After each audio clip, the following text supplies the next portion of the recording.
All right, hello everybody, and today we're going to be going over your wonderful portfolios. If you hand something in, amazing. If you didn't and you want to do it next time, stay in touch, be on the Discord, sign up for the newsletter, all that good stuff. Get notifications from our Lightbox Expo Discord because we're always doing fun stuff, especially during the Schoolism winter sale. We want everybody to participate and we want everybody to benefit from the sale. Okay. First one here, this one is with Stevie Cho. This one on the bottom, where it's quite complex. It's interior, exterior. You have this beautiful warmth coming in from the window. Okay, and you have this character here. So the thing about this character is you see the darker area, it really blends into the background, right? And since this is the focus, the primary focus, it makes it less clear, it makes it less readable. So I addressed it like this. I brought out the super dark tones, made it slightly lighter, but also added in a bit of rim light because there's fur. And fur, you can, depending on the lighting situation, in this case, this lighting situation, I could totally see it hitting the back of the head and actually us being able to see the effects of it hitting the side and the back of the head, right? And so I put some rim light there. This sweater, depending on what kind of sweater it is, but a lot of sweaters, they can get a little bit of this fuzz, right? And that fuzz allows me to have the excuse of putting a tiny bit of rim light there as well. Then you can see I also adjusted these bushes, right? Because the bushes, even though they're beautiful and shows some real warmth in the temperature and everything, they really start to blend in tonality wise, like lightness, darkness, with this rose. And the rose plays an important part to this overall story. I darken the bushes around the rose. All of a sudden we start to notice that rose much more. And then finally, what feeling do we want to get from this image? It's a warm, fuzzy feeling. However, the background here, that doesn't feel warm. It feels dark. It feels like in the shadows. So to continue driving all the technical points towards our emotional objective, our emotional impact that we want, I just brighten up the background. Right? And now you can really feel that warmth. You could really feel that bounce light bouncing off of everything and lighting up this area in the shadows. With everybody, I also want to kind of relate this to some of the courses I've taken on Schoolism or the courses on Schoolism. This really reminds me about Nathan Fowkes' course, Designing with Light and Color. Because everything that I was doing here, it was helping to support the design. When we are only thinking in a technical aspect, should light be here? Should shadow be here? Should light be here? Should shadow be here? We may lose out or perhaps hurt the overall story aspect of things. The design aspect of things is where we can really help to enhance the story even more through design. Last one here, for example, this top one, I didn't paint on top of it, but you could see there's a lot of attention coming to this vehicle, right? And there's a lot of attention also towards these signs. I'm not actually sure what this character is looking at, if the character is looking at the balcony or the signs, because I feel like it's supposed to be the balcony, but there's so much room, there's so much excess room here for the eye to wander around. And because these are signs, you kind of think, well, maybe this guy is actually looking at the signs. I'm not too sure. However, one thing I do know for sure is that this truck is not that important. So instead, what I would have done is I would have just put this truck into shadow as well, right? And just let that shadow cover the truck as well, and then it could be in the nice shadow, and that'll still look great, and then have the shadow kind of travel and help to maybe solidify or bring even more attention onto this character, right? Now we're designing with light and shadow. So with this one here, I started to paint on top. And so first I was like, it's a beautiful day kind of thing. This is a nice serene feeling. That's the emotion that I want to get when somebody's looking at this. So then I added in some of that warm light coming in, and it's coming in through the cracks of the foliage, right? So we have areas of shadow and we have areas of light. Now the really cool thing about water is there's so many aspects to water. So many aspects. But the ones that we're going to be talking about today is when you have a scenario where there's either shadow or reflection in the water that helps you to see through the water a bit. You know what I mean? You know those scenarios where like you look at a part of the water and you see a reflection. You see another part of the water and you can see through the water much easier. So that's what I did here for the shadowy areas. I just added in a few little details, right? Where you can see through the water a lot more. You can see the rocks and stuff. You can see the belly of this creature a lot more. And I just felt like that was a really nice opportunity to do something fun like that, right? And this is before, here's after. I just noticed, I actually didn't notice this in the beginning. The story here is actually this character is going after this fruit. Yes, that is correct. Right. I didn't actually notice that in the beginning. I would make all this stuff much darker, much more contrasting, because that's why we didn't notice it. If this stuff was more contrasting, then we would start to notice it so much more. Here we go, before, right? And then after. All these things can be doable too. They're all understandable and doable, I hope. So this last one was the one that I worked on. Okay, this character here looks really cool. It's an upshot of this character. This character is walking towards us. There's a bit of a shadowy background there as well. So that's why I kind of started off with the background. The story here for me is this person got some magical flame kind of thing that she's controlling from her finger, right? So because of that, I really wanted to lean into that color light, because that is the only indication of, in this image, let's make the surrounding areas also affected by that same kind of color of light.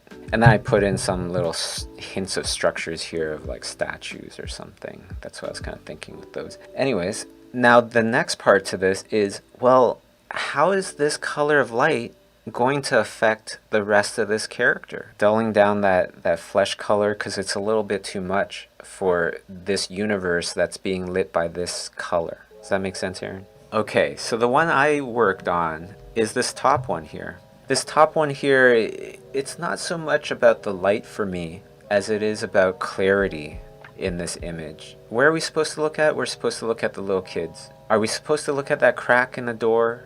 I guess so, because it's quite contrasting. How much of our attention is supposed to be geared towards that door? Not too sure. Now, if I look at the leaves and the school, they're pretty much the same kind of tone everywhere. It could start to blend in a bit. Now, sometimes we want that. But in this case, I decided that this wasn't the objective of the image. Why? Because of the tree trunk. The tree trunk has a very clear contrast to the school, right? And if we wanted everything to kind of blend in together, then I would have had everything be somewhat of the same tone. Perhaps everything is just darker. And then there's the sky. The sky is not the same tone as everything, but it's quite close. Okay, so here's what I did with that one. Right, I darkened the school and I brightened the sky a bit, and then I'm going to brighten it up even more. Right, so you can start to see the sky through the leaves of the tree. You can see these nice bright stars, which makes it a bit more, I guess, like friendly. And then I also added in a bunch more light towards the ground here, since that is our focus, right? And then that gives us opportunity to put in the texture as well. And there you go. So there's before, right? It almost feels like, oh, the ground, it feels too smooth now.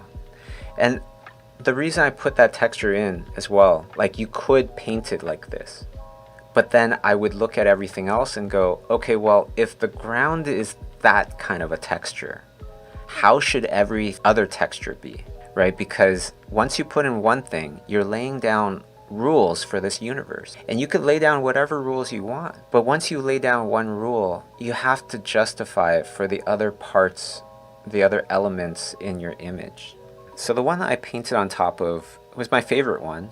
It's this crazy one with these floating crosses and stuff. It's like this this religious warrior or something. My first reactions, after I go, this is really cool. Okay, one reaction that I have is the pose. If we look at her head, we look at her waist, we can kind of imagine what's happening in the middle. But when we look at the middle, it's really coming out quite a lot. And that, to me, just felt too extreme, It just felt a little too extreme when the hips are over here and the head is up here. I want to fix that up. I want to adjust that. The other part of this is I see a little blinking light up here, a little red light. That seems important. So I'd love to give more emphasis to that. The other part to this is as we go up on this image, the character gets generally darker as we go up. And when we look at the background also gets darker as we go up. So all of a sudden, one of the big focuses here, maybe the main focus, is now getting pushed back. Right? Like the tension on the face and everything is getting pushed back. So what I did here was, first, those crosses are really cool. That's a really interesting part of this character, so I want to emphasize that. You could also see over here, the midsection of this character, I adjusted it a bit as well, right? Just making it feel a little bit more natural with the pose. Okay, and I lightened up the background, right? I lightened up the background so that we can notice the silhouette, the shape of the top part of her, while keeping this area at the top dark so we can really see that little red light there. And then the crosses, like I said, they're a really cool idea. So I would have leaned into that a bit more. Yeah, make it more important. Now, to make it even more important, right, they're glowing, and so that's going to affect the stuff that it's around. So I just added in a bit of red glowing there. A really cool concept. Now the thing that I wanted to do is I want to go over this one here. It's gorgeous little drawing, a nice beautiful scene. She's looking off away from the sunset, kind of leaning back. Beautiful. What is the objective of this piece of art? I would say the emotional impact here is like awe-inspiring, right? It's a beautiful sky. It's a wonderful feeling. It's like this awe-inspiring feeling. She looks cool. That's what I kind of get from it. Just by putting in that bit of light, really starts to add to that feeling. Like, this is a really cool kind of image here. And of course, you could do it a lot cleaner than this. I scratched it in, but you can see the effects of that. And a couple other things. It's low light, so I don't expect there to be a lot of subsurface scattering coming through those ears. I'm not sure if they are artificial ears or this is kind of like she actually has furry ears coming out of her skull kind of thing. But I just assume that they are part of her. So I put in indications that it's flesh. Right, and then I put in the rim light here coming in from the beautiful sunset, and then I put in this tiny little bright light there, right? I just put in that tiny little bright light, super high opacity, super high flow. I didn't put on both of them because I want there to be a very clear understanding of which one is the brightest highlight. Generally, when you're looking at anything, you see the brightest highlight. You don't see two highlights that are as bright.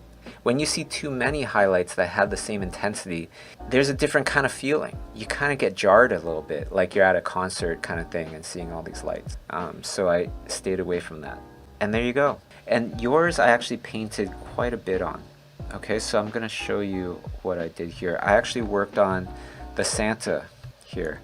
Now I could see now that I'm looking at it again, I could see that it's not a candy cane axe, but I thought it was. I thought it was like some sort of like, I thought the rest of this was kind of like part of a blade or something. Okay, so here's what I did. First, take away a lot of that contrast, right? Doesn't that feel nice and solid already? Right, you don't need a lot of contrast to sell your idea. So after I did that, I added in some of that light again. And you can see how I thought it was an axe, but I was mistaken, it's a candy cane. So we're going from this huge amount of contrast. Let's break it down. We have all this red light. Where is this red light coming from? Most likely it's from this furnace kind of thing. Now the issue with that is that there's daylight coming in. For something to have this much effect, we would be talking about really low light, right? Because that furnace fire is not that intense. So, and it starts to really fade as we get further away from the furnace. And right now we're quite far away, right? So taking away all that light that's coming from this furnace, but also you can see a lot of this, you know, this red hot candy cane, the light emanating from it seems to be affecting the arm quite a bit. It wouldn't, because it's not that bright. Taking away a lot of that contrast, you just grab a mid-tone, you start painting over top, neutralizing everything a lot more, and then after that I did this. The reason why I toned down this back area is because, say I didn't have that part, it just felt like I didn't know where the attention was supposed to go. I mean, look how bright and competing that gets, when actually the background, if there's a person coming in, hey Santa, how's my candy cane going, then I might have left it a little brighter. But because there's no part of this area here that's helping the story, I want to turn more of the attention to our Santa Claus. Last little look here. Here's before, here's after. Now, the story behind this, right? We're always looking at the intent first. The story that I got anyways, is that this character is actually walking away from us, but turning back to look in this direction. And so we want to put some attention towards that direction. You can see like over here, there's a giant patch of light, and that could make you feel like, it's walking this way, but then there's a big tree in there, so you know, probably not.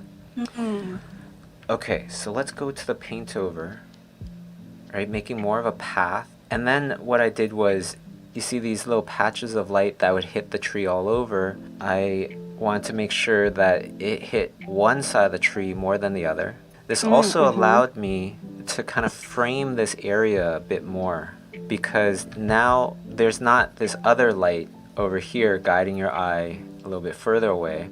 There's a nice bit of contrast with all this light stuff here. And then the fog plus the darker area also creates a nice little contrast, guiding your eye to this section here a little bit more, turning down the light over here a bit more. Now it could feel like, okay, yeah, this is what it's about. It's the path that's going this way. Well, it's a great job either way, you know, and you're on your way. Since we have a couple minutes, I just want to say, you know, I still remember before I could paint and thinking, is it possible to be able to paint fictional things to a realistic level, not just copying from photos and stuff? And I doubt it. Once I started to kind of go, okay, well, I'm not just going to accept any kind of information, right? I'm not just going to accept anything that, even my teachers, if they say something, I'm not just going to accept it. It has to make sense. And the best thing that made sense for me was to search out the people that were already able to do the stuff that I wanted to do. All right, everybody. Have a great rest of your day and happy painting. Spread some holiday cheer this season by giving the gift of learning to yourself or a loved one during Schoolism's winter sale. For a limited time, save over 30% on a 1-year Schoolism subscription and get instant access to all 50+ art courses, access to all new courses coming out in the next 12 months, and the ability to attend exclusive weekly live webinars hosted by the industry's best artists to learn the secrets behind their success and techniques they use in their own work as professional artists. With savings like this, there's no better time to take advantage of this special offer and make this your best and most creative year yet. Offer ends on January 12th.